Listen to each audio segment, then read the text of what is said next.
purposes of public workshop on LD 883. An act creating the Cellular Telephone Labeling Act. Before we begin our deliberations, I would ask the committee to introduce themselves. Full analysis on this bill. Deidre. So this is LD 883, an act to create the Cellular Telephone Labeling Act. This bill creates the Cellular Telephone Labeling Act. It requires a manufacturer of a cellular telephone to ensure that on the outside of the product packaging, the full language of the safety notification or a label alerting a customer to the safety notification is plainly visible when the manufacturer includes safety notifications in its owner's manual. It also requires the manufacturers of cellular telephone to provide any required safety notification to retailers at no cost. For retailers, it prohibits a retailer of cellular telephones from selling a cellular telephone without a warning label that contains the following statement. This device emits radio frequency electromagnetic fields, avoid direct contact. It also requires a retailer of cellular telephones to provide a purchaser of a cellular phone with a printed bulletin stating Maine statute requires retailers to notify customers that the World Health Organization, International Agency for Research on Cancer, has classified radio frequency electromagnetic fields as possibly carcinogenic to humans based on an increased risk for glioma associated with wireless phone use. The bulletin must further state that manufacturers' manuals provide guidance to avoid direct contact with head and body and ways to reduce excessive exposure. Any person who violates this statute, it would be a violation of the Maine Unfair Trade Practices Act. At the public hearing, we heard from multiple proponents. I've highlighted some of their testimony. I'll go through pretty quickly. This is just some of the highlights. There are numerous studies linking cell phone usage to health issues. A simple warning should not be too onerous when weighing the evidence of potential damage to human health. The science is divided based on who is funding the studies. Individuals are not aware of safety warnings because they are not accessible. Children are especially vulnerable as their skulls are thinner and less able to block radiation than an adult. Published scientific papers have shown numerous adverse biological effects from exposure to low-level microwave radiation emitted by cell phones. Closer so I can hear better? Probably not. I'm afraid we can't. Okay, perhaps she can speak louder or into it. Thank you. I'm just trying to.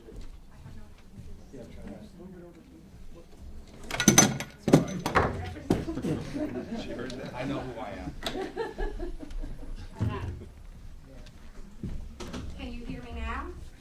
Yeah.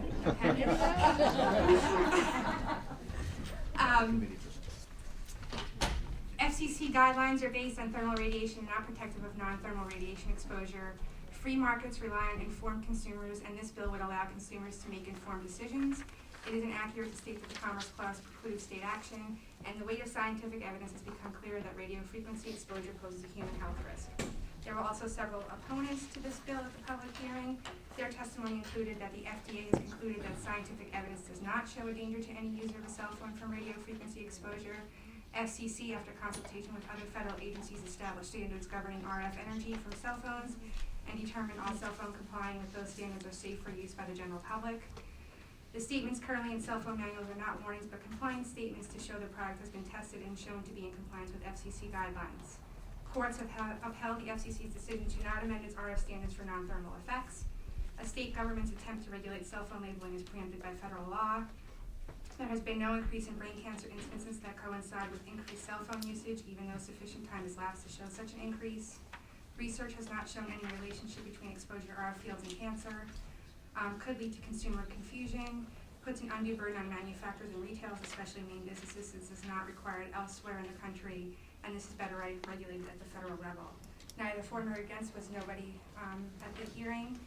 So the chairs had requested that we seek the opinion of the Office of the Attorney General on this, and their response was that the opinion provided in regard to LD 1013, specifically Committee Amendment A, which was heard during the 126th legislature, was the same for LD 883, because LD 883 does not differ substantively from the prior legislation, and that there are serious constitutional issues with this proposal as the bill is drafted. The letter attached to this raised concerns with both the Commerce Clause and the First Amendment, and so I have attached to this the letter from the AG's office, a subsequent letter about a floor amendment that would have cured some of the issues in the original bill from that session. And I included the amendment that was at question from that session. Additionally, for fiscal impact, we haven't received any preliminary fiscal impact statement. However, the Office of the Attorney General also stated that while they have not been contacted about a fiscal note on this particular bill, for the reasons described in their letter from LD 1013, that the fiscal that they provided for that would remain the same, and that is attached here. And so they have raised concerns with the fiscal being that the cost of expert witnesses could be $100,000 or more, and so they estimate for witnesses from $25,000 to $100,000. So that's in here, and that's from LD 1013 as well. Any initial questions from the committee? Senator Woodson? Not necessarily the committee, but of Deidre. Has there been anything, information gathered from the CDC on this or anything like that? I'm thinking the person on the phone might be able to answer that question. Okay, is this Ms. Davis? Yes, sir. Yes, sir. This is Senator Woodson, and would you introduce yourself and maybe expand a little bit on what the CDC is saying on this issue? Certainly. I'm Dr. Devra Davis. I'm an epidemiologist and toxicologist. I was the director of the National Academy of Sciences Board on Environmental Studies and Toxicology, where I worked for 10 years. I was also director of the Center for Environmental Oncology at the University of Pittsburgh Cancer Institute, and I appeared before the legislature some years ago first considering this bill, which I think is an important opportunity for all of us. I've published more than 200 scientific articles and 3 popular books, some of which have won awards, and I was part of the team that received the Nobel Prize with Gore for work on climate in 2007. I think that the bill before you is very important because it affirms the right to know, which, as you understand, is fundamental to a democracy. You ask about the CDC, the advisories that are available right now. If I recall correctly, the Maine CDC was asked by your predecessor committee to provide information to the citizens of Maine on this issue, and it has that information that is currently on the website for the Maine CDC is not, in fact, a complete statement of the science today, which does reflect what the U.S.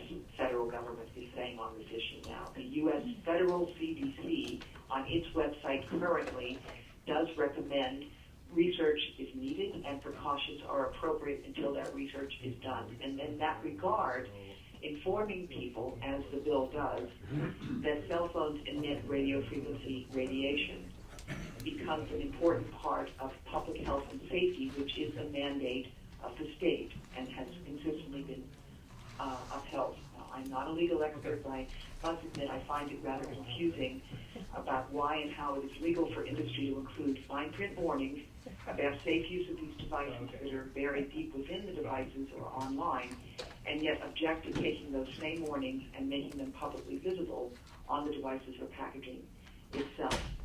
We presume that we have public access to information in a democracy because democracy, of course, rests on the freely given consent of the governed to be governed. But if people are unaware of this information, even although it's buried in all the devices today, then they really aren't being given the information with which they can make decisions. And that's why I think this bill, LD 883, is very important. It's really not about the science. It's about requiring the manufacturer of cell phones to put their own advisory words where the customer can easily see them. I just got a follow-up question. Then you have no basis to draw an opinion as to the legal difference between providing language that suggests compliance as opposed to language that outlines a definitive safety issue. I don't think that definitive safety issue is an issue with all due respect. I think the question is the right to know. And compliance is something to be judged by the appropriate. Dr. Davis, I don't want to interrupt. Right to know is a legal concept.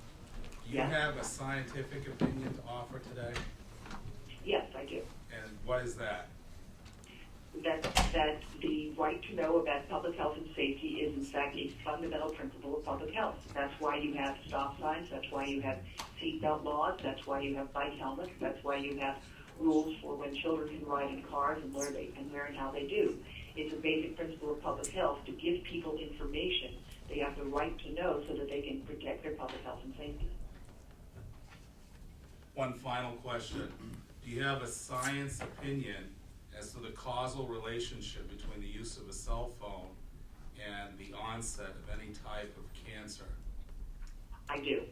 As a cancer epidemiologist who is actually an expert in brain cancer, among other things, I've studied this issue for some time. I've written about it in peer-reviewed publications and have looked at and published in a recent publication with members of the World Health Organization, International Agency for Research on Cancer, who were members of the expert group reviewing the evidence, that we believe that current evidence indicates that cell phone radiation should be classified as a probable human carcinogen. And this is based on studies published since 2011, when the World Health Organization made its determination that it should be a possible human carcinogen.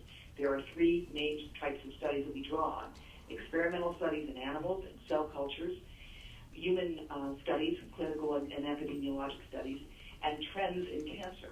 Now, with respect to the last thing, trends in cancer, we are starting to see in some countries an increase in cancers of the brain in younger persons who might have been heavier users of cell phone radiation. But the most important evidence comes from case control studies done by epidemiologists in France for the French national government, as well as in Sweden, and as well as in Italy.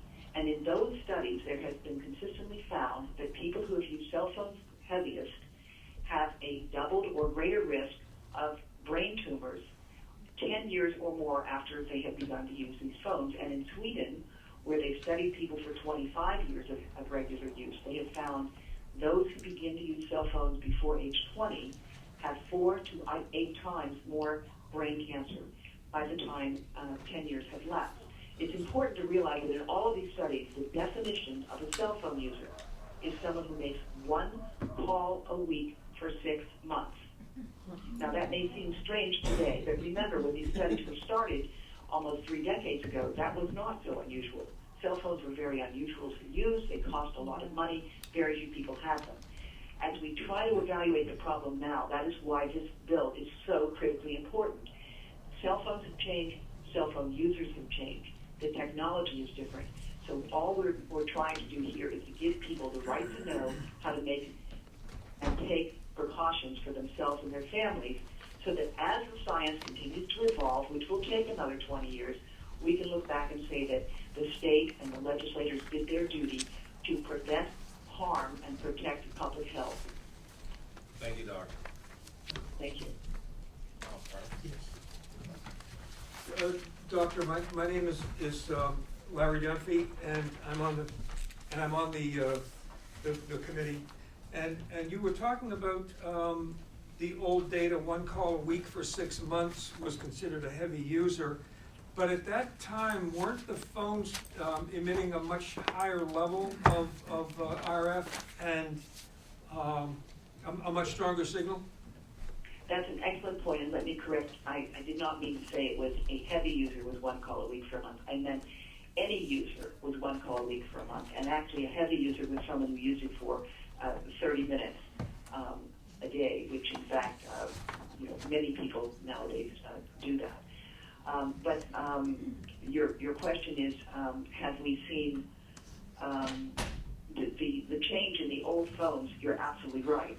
The old phones had much higher power, and we used to think that the effect of a phone was only related to its power. And current phones use, for example, less than 1 watt. The old phones could have 3 to 5 watts.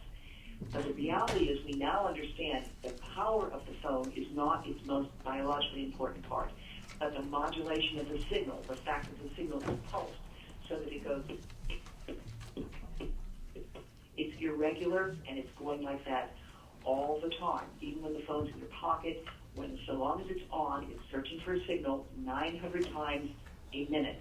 and it's that irregular pulse signal that may be biologically more important than the relatively weak power. But you're absolutely correct. The older phones have much higher power, and that may be one of the reasons why we see this effect with them.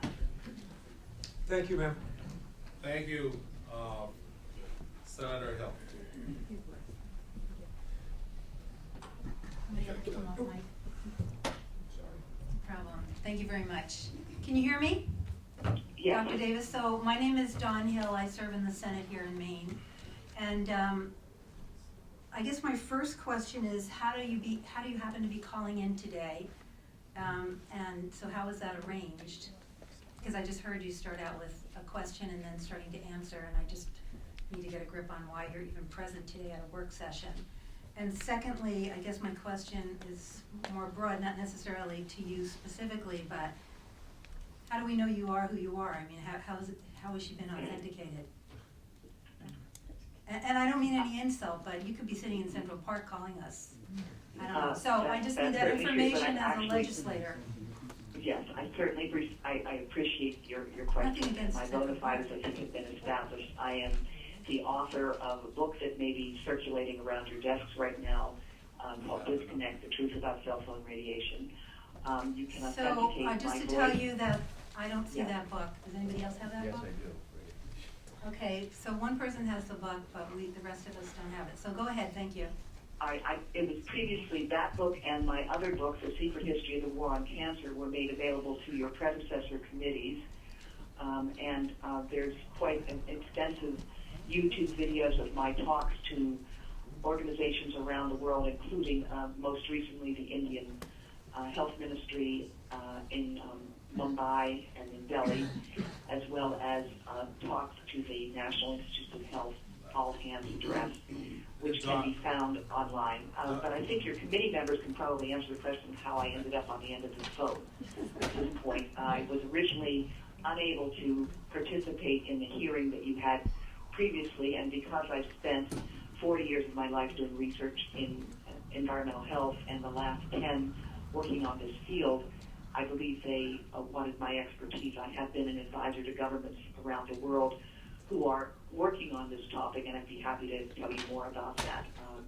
You did phone my Washington, D.C. office phone number. They called me, so the phone is registered to my name. I guess if someone needs to authenticate it more than that. Doctor, Yes. hold on, I'll explain it to the senator. I also, with all due respect, Mr. Chairman, I also think the public ought to understand why this person's on the phone, how they, today, because this is very unusual for a work session. And I'm not opposed to it, I just think we all need to understand. No, I'll be happy to explain to the public. And it is a good question, so. What had occurred is the doctor was scheduled to be a witness during public hearing, during the testimony. She was unable because of schedule to do that. This has been a long-standing issue that's confronted two legislatures now that we've tried to deal with. Out of that reality, the chairs provided the sponsor an accommodation that this particular individual would provide some information to the committee, and then we would structure it through the workshop so she could respond to direct questions as opposed to providing testimony. The original plan was that she was going to be Skyped in so we could all see her. At least we would know there was a human being at that end, not sitting in Central Park, God willing. A bit awkward if she was. But I think your question of authentication is valid, and we probably should have started out this piece of the process by my announcing that ahead of time. So what we were struggling to do is trying to see if we could establish a connection with this person so that she could provide some information to the committee. So that was the goal. And I have to say, on a very pedestrian level, I thought we were the technology committee, so if we could make use of technology, we might be role modeling.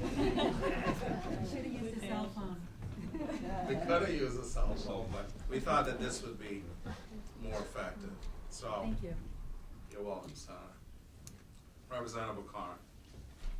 Yes, thank you, Dr. Davis, for your testimony and for speaking to us at this work session.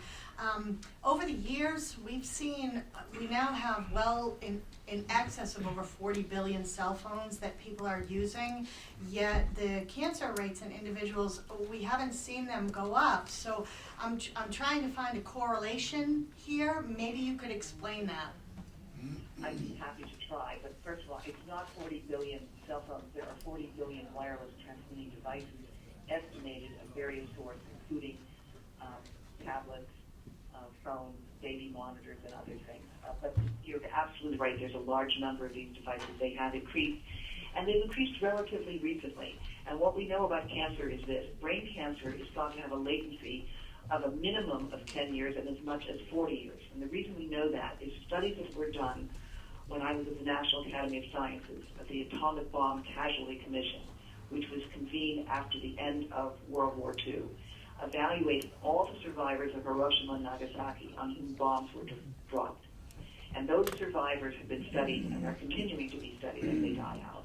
And what we learned is that there was no increase in brain cancer associated with ionizing radiation at the end of that war until 40 years had passed. 40 years is what we think is the latency for a key exposure and the development of brain cancer in a population. Now, that if we look at the use of cell phones, most of you in this room are using phones today differently than you did a few years ago. And yes, the growth in spread is exponential, but the way we use phones has changed. In the beginning, few of us had them. They cost us more than $1,000, and $1,000 a month. The early uses in the 1990s were principally for business and military purposes. Nowadays, of course, they're available, and unfortunately, to growing numbers of young children. They've never been tested except on an older male head. The testing for the phones is 18 years old in the protocol. And the U.S.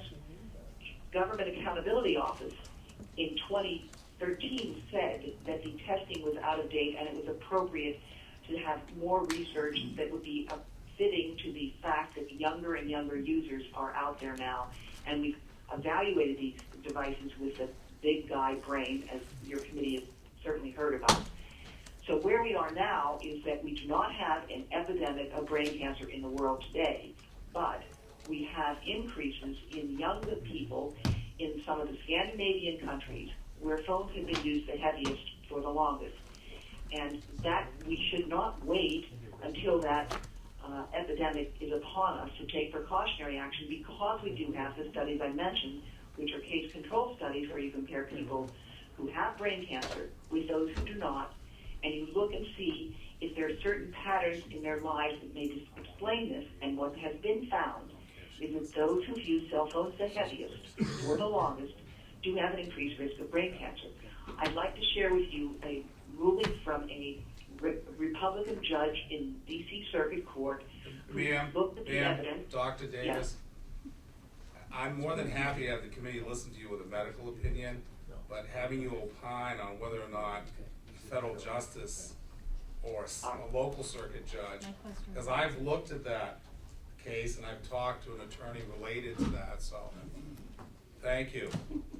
You're welcome. Point well taken. I don't mind a doctor being a doctor. Discussion. Any? Are we stunned? Where the doctor went off for purposes. I'm not hearing anything.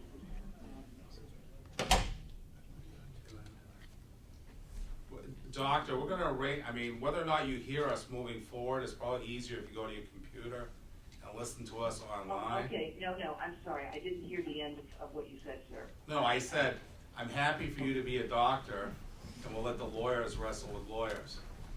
Got it. But I just to finish the point about the science, that the absence of an epidemic at this point is what we would expect, given that we have not been heavily using cell phones throughout our society for 40 years.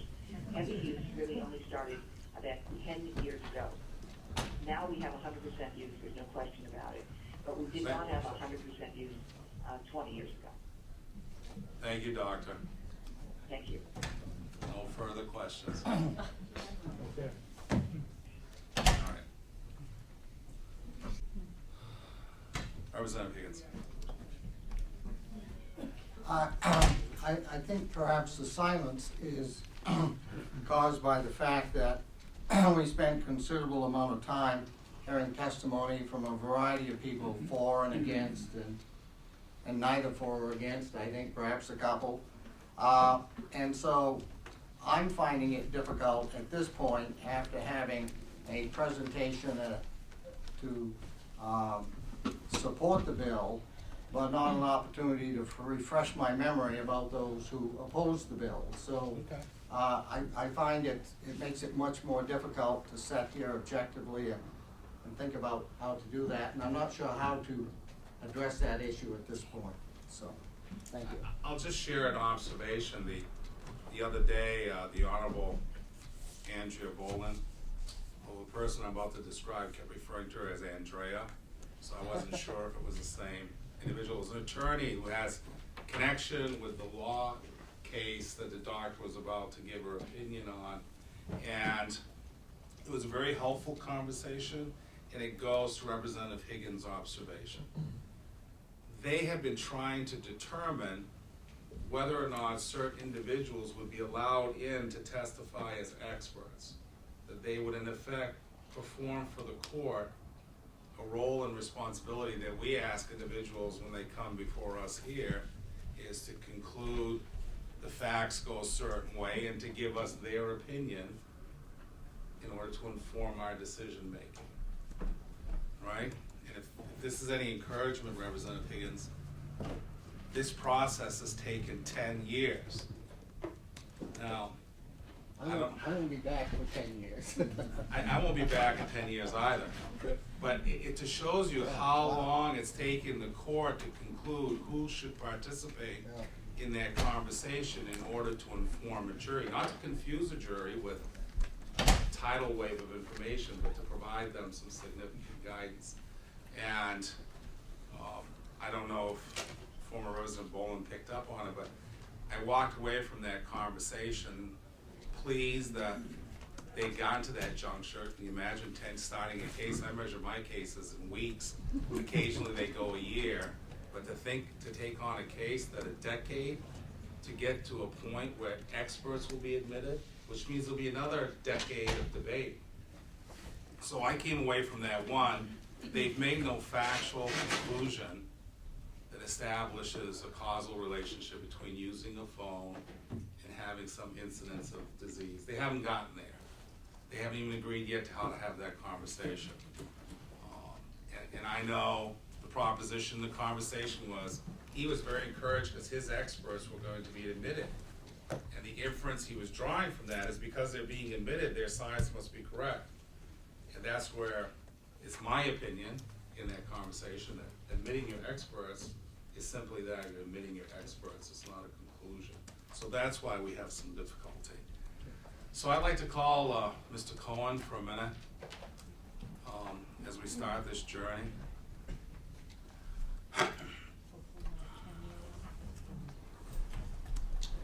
Thank you, members of the committee. My name is Jim Cohen of Dana. I normally appear before you on behalf of Verizon. I'm here today speaking for CTIA, who could not otherwise be here. Well, I think it would be helpful to the committee to draw again the distinction between verbiage inside an instruction bulletin about compliance and the implications of declaring that as a warning, and what conclusions the consumer might draw from that. Thank you, Mr. Chairman, and I'll happy to answer questions, but I'll keep my responses as brief as I can. So there are several issues that come up that the Attorney General had pointed out when a government, a state or city or otherwise decides that a label should be on a phone or a package or any other product. One of the issues that comes up is the First Amendment. And the First Amendment arises because the government would be telling a private individual or company or otherwise to say something. So the one court that actually looked at this came out of San Francisco. There was a district court opinion, and there was a Ninth Circuit opinion. And the language bears some relationship to what has been discussed in this bill, in amendments of the past, and it gets to the level of, number one, a government can tell businesses to put labels on. Certainly we know in the cigarette context, it's appropriate. And that's because there is it's compelling, and it's uncontroversial, and it's factual. And so that was how the San Francisco courts were looking at it. Did the kind of speech around this issue meet that same test? And so one thing that the court looked at is that the government agencies that had responsibility over this area, and that was the FCC and the FDA, had looked at the issue and declared that cell phones were safe. And so therefore, a statement that a cell phone isn't safe would be not factual. But then it stepped back a little bit. What if a statement was something like, cell phones have RF emissions? That is a true statement. But then the court said that it was a factoid in isolation that doesn't have the information around it, could be considered either alarmist or misleading. And so, as the committee in the past has looked at different iterations of what might be said, I think the Attorney General has generally said that all of those various iterations would likely, on First Amendment grounds, be unconstitutional, and that's what the Ninth Circuit had said. There are also Commerce Clause issues that if Maine said put a particular label on and a different state said something else, you could end up with 50 different labels, and so there were Commerce Clause issues that would come up as well. Representative Beavers. What about the bill we just passed in recent term on the GMO labeling? And that certainly is controversial. It is, and it hasn't been tested in court yet. That bill was passed. I didn't work on the bill, so I can't. I would be going beyond my knowledge base to tell you sort of what was said. I do know that from a constitutional perspective, it was not uncontroversial. Representative Bowers. Thank you. Thank you, Mr. Cohen. Can you actually tell me, and we heard this in testimony, that the FCC said the cell phones were safe? I mean, I would believe that they would determine that there might not be compelling evidence that they show harm. But there's a difference in declaring somebody innocent and declaring them not proven guilty. Did they say cell phones were safe? So let's see. So they've said many things, but for example, they've said that there are no known risks from exposure to RF emissions from cell phones. And then they went on to say there's no reason to believe. So that's one thing they said.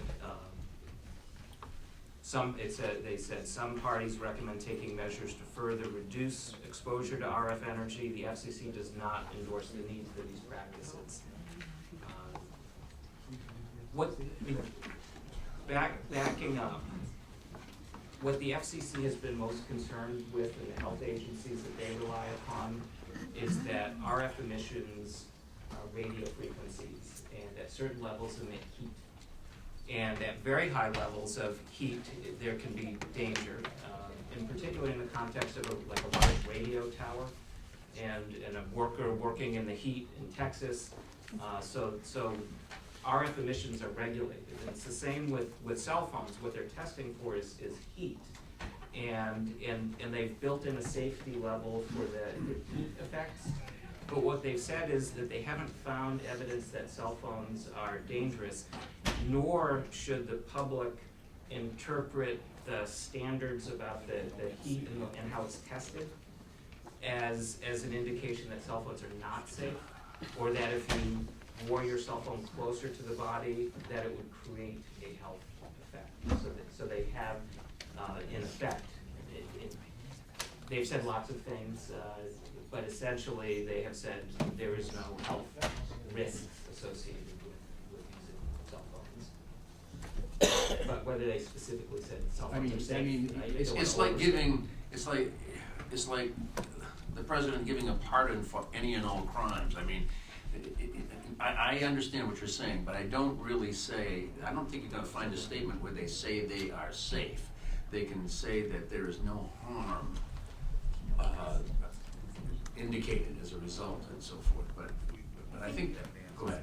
To just piggyback off the case he was referencing, I think sort of this is helpful in how the court said the issue was with the labeling. If you put a label on something that indicates it's unsafe, this is where the issue comes in. The court said the FCC, however, has established limits of radio frequency energy exposure within which it has concluded using cell phones are safe. So that was something that the court had said, with using it within those limits, it's safe. And I don't that's the think phrase. Okay, thank you. I knew there was a phrase that said that, but thank you, Deirdre, for finding it. Representative Duffy. With the chair's permission, I'd like to point out some obvious things here. In the 1900s, radioactive drinks were sold, radioactive pendants for rheumatism, uranium blankets for arthritis, radioactive water, radioactive drinks were marketed to the public.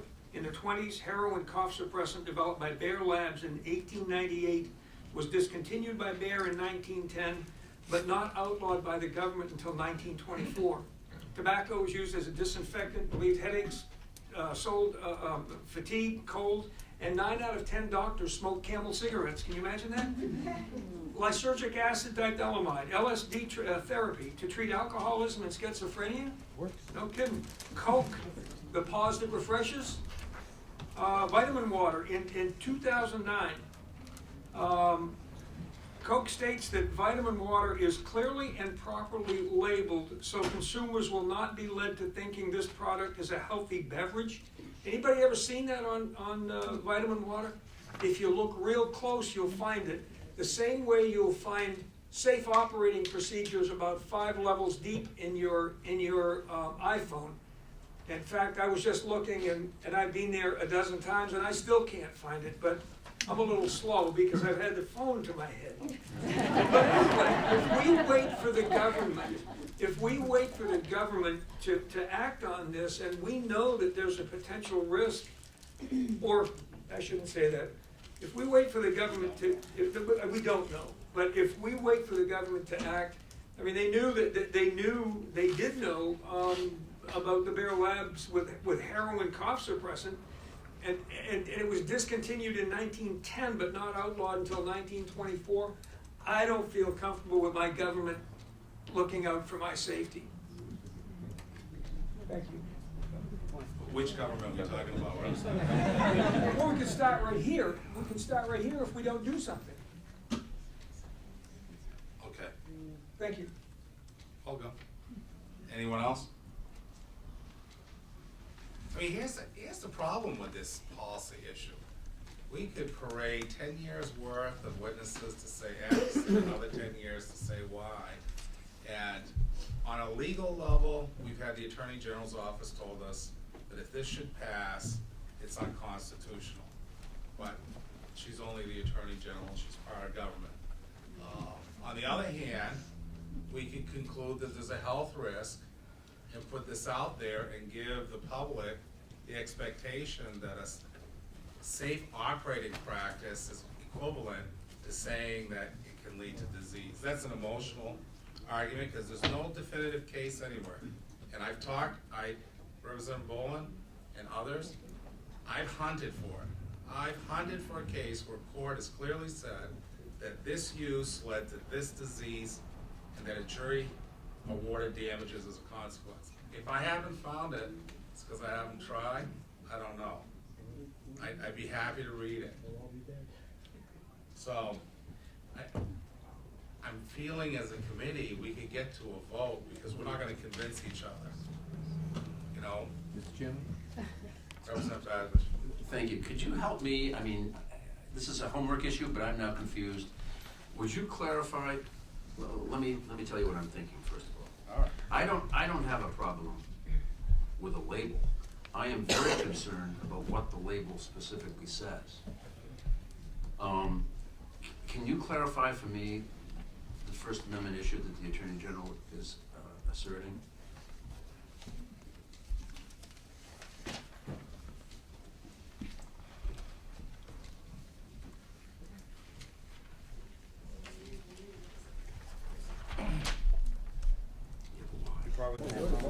On 12, Senator?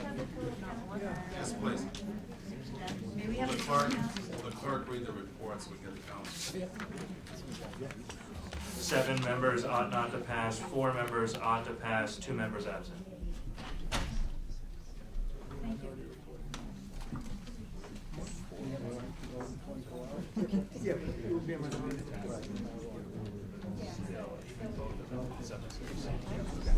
you.